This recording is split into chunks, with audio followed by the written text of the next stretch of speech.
Siamo con Filippo Monti, vincitore della classifica dell'ippodromo Arcoveggio per quanto riguarda i gentleman, ma è anche il vincitore del concorso social che ha lanciato Ippogruppo. Beh, Filippo, parliamo prima del tuo riconoscimento e poi ricordo che è stata votata anche Tille Tuale, la tua cavalla che ha vinto anche il Vittoria 2021.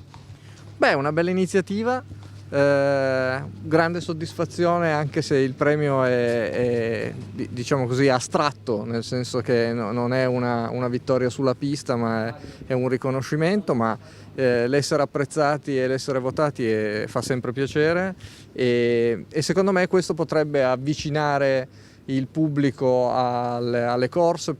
insomma, i beniamini in tutti gli sport sono fondamentali, e che sia un cavallo, che sia un allenatore, che sia un driver, questo può aiutare, perché c'è sport, c'è competizione, ma c'è anche tanto altro.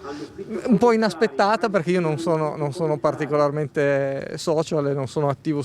da nessuna parte, però bene, sono contento, lo prendo come un'altra piccola vittoria e speriamo di riconfermarci soprattutto in pista. Per quanto riguarda la cavalla, anche per lei forse magari è più meritato, perché nell'ultimo anno ha dimostrato una gran continuità di risultati, un'escalation che l'ha portata fino a vincere il Gran Premio della Vittoria di gennaio, e merito del lavoro dell'allenatore, della programmazione, insomma lì quella forse è più meritata